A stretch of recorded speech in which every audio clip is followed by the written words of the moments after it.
c'est en draguant des Françaises que j'ai appris quelque chose de très important. J'ai appris qu'il y a 2 langues parlées en France. Il y a le français et le française. C'est une langue à part. Par exemple, j'ai appris que les Françaises saluent le mec avec 3 mots différents. Et le mec peut savoir où il en est avec elle, sexuellement parlant, basé sur son choix de mots.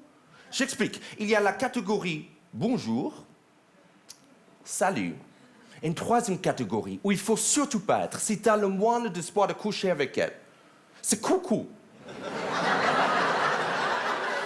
Parce que si elle te dit bonjour, ça veut dire que votre relation est polie ou professionnelle et donc tout est à définir et tout est possible. Si elle te dit salut, c'est bien. Vous connaissez bien, elle t'aime bien. Tu es à une bouteille de champagne et 3 bonnes vannes à coucher avec elle. Mais si elle te dit coucou, c'est foutu. Dans sa tête, tu as le potentiel sexuel d'un lapinou. Et c'est quoi un lapinou? C'est une espèce super mignon de lapin. Une espèce en voie d'extinction parce que personne ne couche avec. Et chaque fois que je rencontre une Française, je ne sais pas s'il faut la tutoyer ou vous voyez. Les gars, les hommes, qu'est-ce qu'il faut dire, tu ou vous? Aidez-moi. Tu, ok. Les femmes, tu ou vous? On n'est pas sûr, hein? Voilà le problème.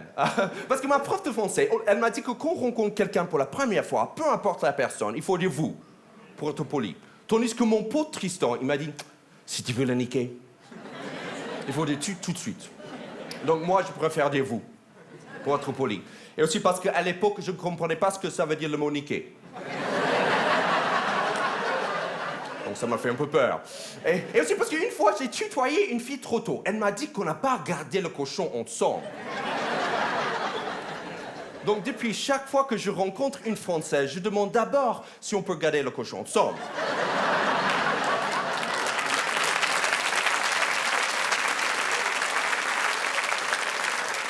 Mais j'ai l'impression qu'au cours de la soirée, on peut commencer à vous tutoyer sur. C'est vrai? Quand? Vous savez pas, non plus. OK, vous êtes aussi paumé que moi. OK, j'ai une autre question. Est-ce qu'il y a quelqu'un ici qui a couché avec une fille en la vous voyant, en disant vous?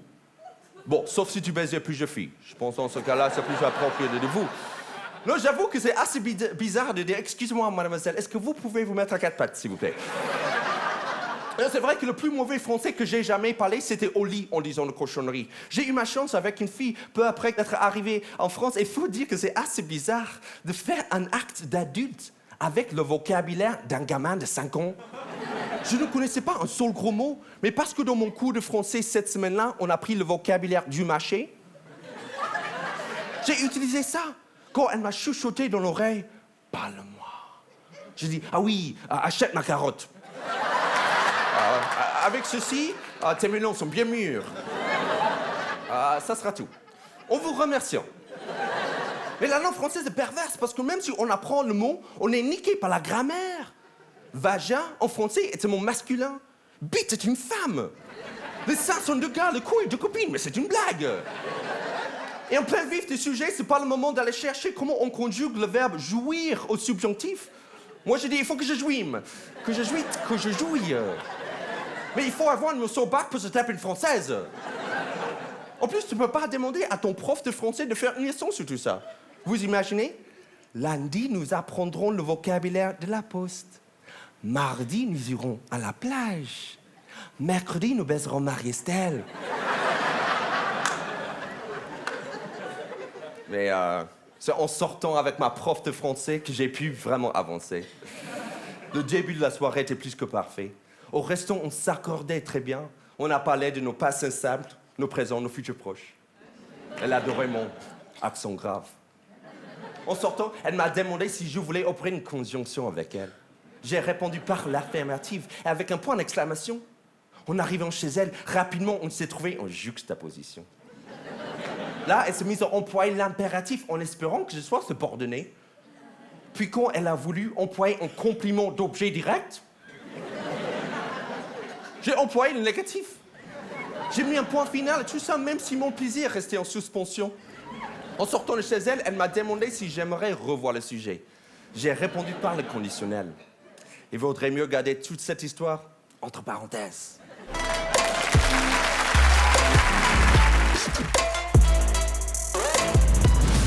sais pas s'il y a des parents dans la salle, mais c'est une aventure incroyable d'avoir un enfant. Et en fait, quand tu réfléchis bien, le plus dur, c'est pas de faire un enfant, c'est de trouver quelqu'un avec qui tu voudrais avoir un enfant. Et les rencontres, c'est de plus en plus dur. Pour ça, il y a beaucoup de sites de rencontres. Il y a 2000 sites de rencontres. Donc il y a des sites comme eDarling, Mythique, Allo Cougar. Ah non, mais moi, je connaissais pas Allo Cougar. Hein. Au début, je croyais que c'était un site de livraison de pizza, pour vous dire. Et puis, j'aime pas Cougar, c'est pas un joli mot. T'as l'impression que tu vas arriver sur le site, on va faire... C'est pas terrible. Même le mot Cougar, c'est pas terrible.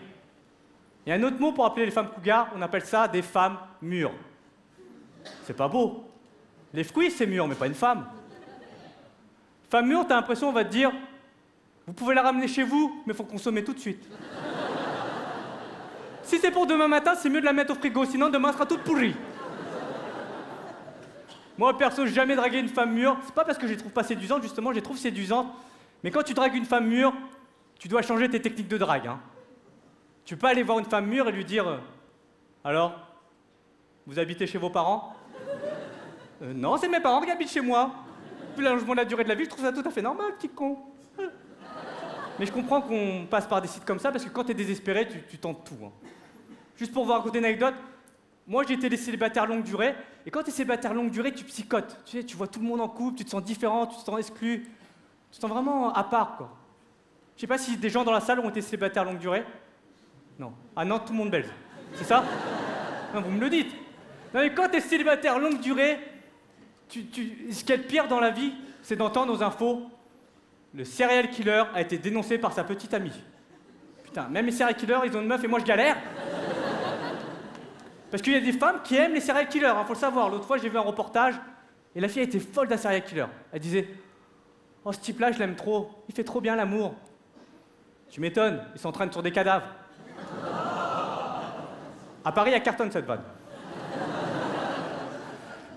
Non, donc finalement, je suis passé par des sites bien plus classiques, je suis passé par le classique Mythique, même si c'est un peu cher. Mais c'est pas trop mon truc, finalement, la drague sur Internet, parce que déjà, la séduction, c'est toujours le mensonge.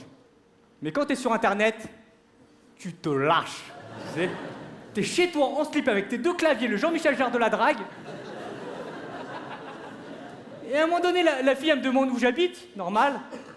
Je lui dis que j'habite dans un quartier très recherché, alors qu'en vrai, c'est les habitants de mon quartier qui sont très recherchés. Et bon, j'ai arrêté Mythique parce que c'est très cher, hein, c'est 90 € pour 3 mois, c'est super cher. Et je trouve que c'est pas normal parce que tout le monde devrait avoir le droit à l'amour, tous les Français, même les plus pauvres. Et c'est un vrai fléau, le célibat. Et personne ne fait rien. Tu regardes, il y a 3 millions de chômeurs, que fait le gouvernement? Il crée le pôle emploi, normal. Il y a 18 millions de célibataires, que fait le gouvernement? Rien. C'est pour ça que je suis pour la création du pôle emploi.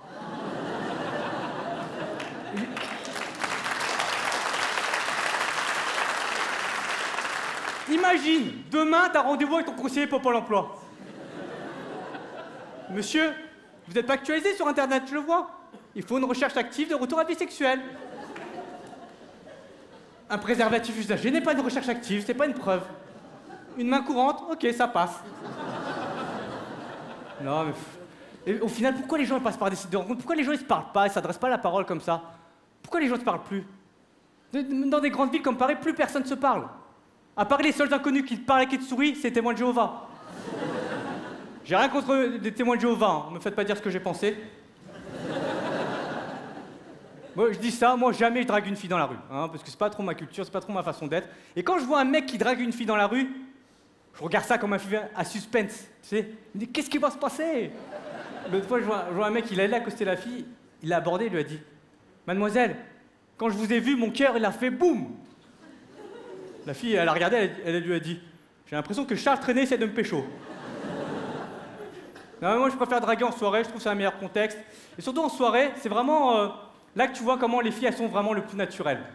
Parce que j'aime bien les filles quand elles vont en soirée, elles mettent des petites chaussures, petit sac à main, tu vois, c'est tout très classe, c'est Madame de Pompadour. À la fin de la soirée, elles sont déchirées, c'est Madame de Pompédap. Donc je vais vous raconter comment j'ai rencontré ma compagne avec qui je suis actuellement, avec qui j'ai un enfant.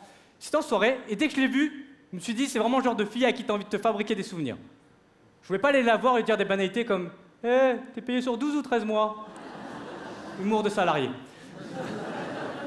Non, je voulais vraiment aller la voir et lui dire des trucs bien plus recherchés, bien plus originaux.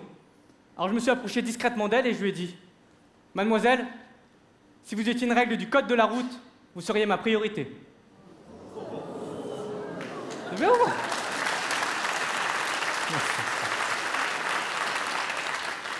Elle n'avait pas le permis, elle a rien compris.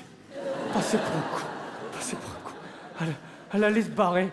Et bon, finalement, je ne vais pas rentrer dans les détails, mais on s'y met ensemble. Et je trouve que c'est une réussite dans la vie de trouver l'amour. Et ça devrait être la priorité de chacun d'entre vous, de chaque personne. Parce que quand j'entends parfois des gens qui disent je mets ma vie amoureuse de côté au profit de mon métier, je pense qu'ils ont tort. Juste pour vous raconter une anecdote, je prends beaucoup l'avion pour aller à New York, aux États-Unis. Et à chaque fois que je prends l'avion, je pense aux attentats du 11 septembre. Parce qu'on m'a raconté une histoire vraie, c'est pendant les attentats du 11 septembre, juste avant le crash, il y a certains passagers qui ont pu passer un dernier coup de fil. Ils ont tous appelé leur famille, leurs amours pour leur dire à quel point ils les aimaient. Il y a très peu de personnes qui ont appelé leur patron pour dire « Je crois que je vais être en retard à la réunion. Le mieux encore, c'est que je vous donne le mot de passe de ma session Windows et vous récupérez les dossiers. » Oui. Oui, l'avion a un petit souci. Il a été annulé, sauf que je suis encore dedans. Amusez-vous bien parce que nous, on va s'éclater.